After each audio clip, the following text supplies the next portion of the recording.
আসসালামু আলাইকুম ওয়া রাহমাতুল্লাহ। একজন মুমিনের দৈনন্দিনের জীবনে কিছু আমল নিয়মিত হওয়া উচিত, কারণ প্রত্যেকটি মানুষকে একদিন মৃত্যুবরণ করতে হবে। মৃত্যু থেকে পালানোর কোনো উপায় নেই। অতএব প্রতিদিন যদি ওই আমলগুলো করা হয়, তাহলে যেদিন মৃত্যু হবে সেদিন ওই আমলগুলো করার কারণে ধর্তব্য হবে যে মৃত্যুর দিন এই আমলগুলো করা হয়েছে। তাই আজকের ভিডিওতে আমি আপনাদেরকে জানাবো দৈনিক নিয়মিত করা যায় এমন সহজ 13টি আমল, যার প্রতিদানে আপনি পাবেন অসংখ্য সওয়াব ইনশাআল্লাহ। দর্শক, ধৈর্য ধরে ভিডিওটি দেখুন, কারণ ভিডিওতে 13টি আমলের ফজিলত সহ নিয়ম কানুন সহ আপনাদেরকে জানাবো। তাই আপনাদের কাছে অনুরোধ, ধৈর্য ধরে ভিডিওটি সম্পূর্ণ দেখুন। 13টি আমলের মধ্যে নম্বর 1, প্রত্যেক অজুর পর কালেমায়ে শাহাদাত পাঠ করা। আশহাদু আল্লা ইলাহা ইল্লাল্লাহু ওয়াহদাহু লা শারিকা লাহু ওয়া আশহাদু আন্না মুহাম্মাদান আবদুহু ওয়া রাসূলুহু। অর্থ, আমি সাক্ষ্য প্রদান করছি যে আল্লাহ ব্যতীত কোনো মাবুদ নেই, তিনি একক, তার কোনো অংশীদার নেই, এবং আমি আরও সাক্ষ্য প্রদান করছি যে নিশ্চয়ই হযরত মুহাম্মদ সাল্লাল্লাহু আলাইহি ওয়াসাল্লাম আল্লাহর প্রেরিত বান্দা ও রাসূল। অজুর পর কালিমায়ে শাহাদাত পড়া মুস্তাহাব। রাসূল করিম সাল্লাল্লাহু আলাইহি ওয়াসাল্লাম ইরশাদ করেছেন, যে ব্যক্তি উত্তম রূপে অজু করার পর আশহাদু আল্লা ইলাহা ইল্লাল্লাহু ওয়াহদাহু লা শারিকা লাহু ওয়া আশহাদু আন্না মুহাম্মাদান আবদুহু ওয়া রাসূলুহু বলবে, তার জন্য জান্নাতের 8টি দরজাই খুলে দেওয়া হবে, সে যে দরজা দিয়ে ইচ্ছা প্রবেশ করতে পারবে। সহিহ মুসলিম শরীফের হাদিস। সুবহানাল্লাহ। নম্বর 2, প্রত্যেক ফরজ সালাতের শেষে আয়াতুল কুরসি পাঠ করা। আয়াতুল কুরসি হল সূরা বাকারার 255 নং আয়াত। আয়াতুল কুরসির ফজিলত হল, হাদিস শরীফে বর্ণিত হয়েছে, রাসূলুল্লাহ সাল্লাল্লাহু আলাইহি ওয়াসাল্লাম বলেছেন, যে ব্যক্তি প্রত্যেক ফরজ নামাজের পর আয়াতুল কুরসি পাঠ করবে, তার জান্নাতে প্রবেশের পথে মৃত্যু ছাড়া আর কোনো বাধা থাকবে না। শুআবুল ঈমান, হাদিস নম্বর 2395। 5 ওয়াক্ত ফরজ নামাজের পর এই আমল করা কোনো কঠিন বিষয় নয়। ফরজ নামাজের পর আয়াতুল কুরসির নিয়মিত আমল মানুষকে জান্নাতে পৌঁছে দেয়। সুবহানাল্লাহ।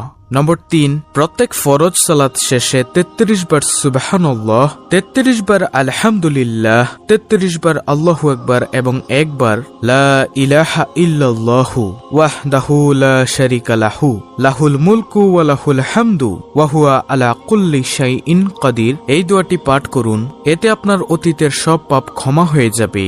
সুবহানাল্লাহ। মুসলিম শরীফের হাদিস। সেই সাথে জাহান্নাম থেকে মুক্তি পেয়ে যাবেন, কেননা দিনে 360 বার এই তাসবিহগুলো পড়লে জাহান্নাম থেকে মুক্ত রাখা হয়। আর এভাবে 5 ওয়াক্ত সালাতে 500 বার পড়া হচ্ছে। মুসলিম মিশকাত। নম্বর 4, প্রতি রাতে সূরা মুলক পাঠ করুন, এতে কবরের শাস্তি থেকে মুক্তি পেয়ে যাবেন। সুবহানাল্লাহ। সহিহ নাসাই। যে ব্যক্তি প্রতি রাতে সূরা মুলক পাঠ করবে, পাঠকারীর জন্য সূরাটি কিয়ামতের দিন সুপারিশ করবে, তাকে কবরের আযাব থেকে হেফাজত করবে, এবং সূরা মুলক অত্যন্ত তাৎপর্যপূর্ণ একটি সূরা। আল্লাহ তাআলার রাজত্ব, কর্তৃত্ব ও মহত্বের বর্ণনার মাধ্যমে শুরু হয়েছে এ সূরা। 5 নম্বর আমল, নবীজি সাল্লাল্লাহু আলাইহি ওয়াসাল্লামের উপর দুরূদ পাঠ করুন, সকালে 10 বার এবং সন্ধ্যায় 10 বার। দুরূদে ইব্রাহিম পড়বেন, যেটা আমরা নামাজের মধ্যে পাঠ করে থাকি। সকালে 10 বার এবং সন্ধ্যায় 10 বার দুরূদ পাঠ করার ফজিলত হল, এতে আপনি নিশ্চিত রাসূলুল্লাহ সাল্লাল্লাহু আলাইহি ওয়াসাল্লামের সুপারিশ পাবেন। সুবহানাল্লাহ। নম্বর 6, সকালে 100 বার ও বিকালে 100 বার সুবহানাল্লাহিল আজিম ওয়া বিহামদিহি পাঠ করুন, এতে আল্লাহ তাআলা আপনাকে সৃষ্টিকুলের সমস্ত মানুষ থেকে বেশি মর্যাদা দান করবেন। সুবহানাল্লাহ। নম্বর 7, সকালে 100 বার ও সন্ধ্যায় 100 বার সুবহানাল্লাহি ওয়া বিহামদিহি পাঠ করুন, এতে কিয়ামতের দিন আপনার চেয়ে বেশি সওয়াব নিয়ে আর কেউ উপস্থিত হতে পারবে না। মুসলিম শরীফের হাদিস। সুবহানাল্লাহ। নম্বর 8, সকালে ও বিকালে 100 বার সুবহানাল্লাহ, 100 বার আলহামদুলিল্লাহ, 100 বার আল্লাহু আকবার এবং 100 বার লা ইলাহা ইল্লাল্লাহ পাঠ করুন, এতে মক্কায় 100টি ওট কুরবানির চেয়ে বেশি সওয়াব, জিহাদে 100টা ঘোড়া পাঠানোর চেয়ে শ্রেষ্ঠ, 100টি গোলাম আজাদ করার চেয়ে শ্রেষ্ঠ, এবং পৃথিবীর সব মানুষের চেয়ে বেশি সওয়াব হবে। সুবহানাল্লাহ। সহিহ নাসাই। নম্বর 9, বাড়িতে সালাম দিয়ে প্রবেশ করুন। এতে আল্লাহ তাআলা নিজ জিম্মাদারিতে আপনাকে জান্নাতে প্রবেশ করাবেন।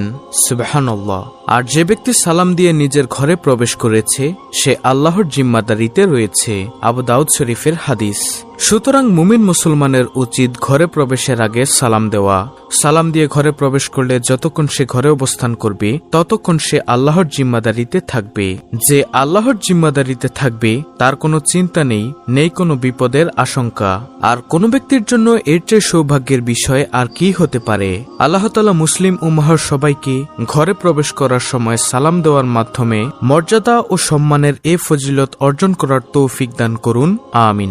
নম্বর 10, জামাতে ইমামের প্রথম তাকবীরের সাথে 40 দিন সালাত আদায় করুন। এতে আপনি নিশ্চিন্তে জাহান্নাম থেকে মুক্তি পেয়ে যাবেন। সুবহানাল্লাহ। তিরমিজি শরীফের হাদিস। আনাস রাদিয়াল্লাহু তাআলা আনহু থেকে বর্ণিত হাদিসে নবীজি সাল্লাল্লাহু আলাইহি ওয়াসাল্লাম বলেন, যে ব্যক্তি 40 দিন জামাতে নামাজ আদায় করবে এবং সে প্রথম তাকবীরও পাবে তার জন্য 2টি মুক্তির পরওয়ানা লেখা হবে। 1, জাহান্নাম থেকে মুক্তি। 2, নেফাক থেকে মুক্তি। সুনানে তিরমিজি হাদিস নম্বর 241। নম্বর 11, প্রতি মাসে আয়ের একটি অংশ এতিমখানা বা মসজিদ মাদ্রাসা বা গরিব দুঃখী বিধবাদের মাঝে দান করবেন, হোক সেটা অতি অল্প। এতে আপনি আল্লাহ তাআলার কাছে জিহাদকারীর সমতুল্য হবেন। বুখারী শরীফের হাদিস। ভালো কাজে সহযোগিতা করার মধ্য দিয়ে আল্লাহর পক্ষ থেকে নেকি অর্জন করা যায়। সে কাজ যদি হয় মসজিদ মাদ্রাসা নির্মাণের জন্য তাহলে তো কথাই নেই, কারণ মসজিদ মাদ্রাসায় দান করা সদকায়ে জারিয়ার অংশ। কেউ যদি মসজিদ নির্মাণে অর্থ দান করেন তাহলে যতদিন এই মসজিদ চলমান থাকবে, যতদিন এই মসজিদে মানুষ নামাজ পড়বে ততদিন ওই দাতা ব্যক্তির আমল নামায় সওয়াব লেখা হবে। এমনকি তিনি কবরে বসেও এর সওয়াব পেতে থাকবেন। আল্লাহ তাআলা আমাদেরকে বেশি বেশি দান করার তৌফিক দান করুন, আমিন। নম্বর 12, মহিলারা 4টি কাজ করবেন। 1, 5 ওয়াক্ত সালাত আদায় করবেন। 2, রমজানের সিয়াম পালন করবেন। 3, লজ্জাস্থানের হেফাজত করবেন। 4, স্বামীর আনুগত্য করবেন।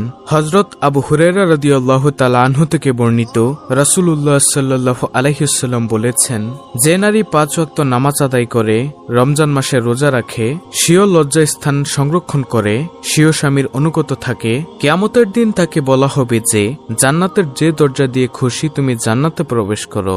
সহিহ ইবনে হিব্বান হাদিস নম্বর 4163। 13 নম্বর আমল, মসজিদে ফজরের সালাত আদায় করে বসে বসে দোয়া জিকির পাঠ করুন এবং সূর্য উঠে গেলে 2 রাকাত চাস্তের সালাত আদায় করুন। এতে আপনি প্রতিদিন নিশ্চিত একটি কবুল হজ ও একটি উমরার সওয়াব পাবেন। আর কবুল হজের সওয়াব জান্নাত ছাড়া আর কিছুই নয়। তিরমিজি। সুবহানাল্লাহ। সুপ্রিয় দর্শক, এই হলো মোট 13টি আমল। অত্যন্ত গুরুত্বপূর্ণ একটি ভিডিওটি ভালো লাগলে অবশ্যই চ্যানেলটিকে সাবস্ক্রাইব করে পাশে থাকা বেল আইকনটি অল বাজিয়ে দিবেন। ভিডিওটিতে একটি লাইক দিবেন এবং কমেন্টে আমিন লিখবেন এবং অন্য মুসলিম ভাই বোনদের কাছে ভিডিওটি শেয়ার করে দিবেন যেন তারাও দেখে শিখে এই 13টি আমল করতে পারে। আল্লাহ রাব্বুল আলামিন আমাদের সকলকে এই 13টি আমল বেশি বেশি করার তৌফিক দান করুন, আমিন।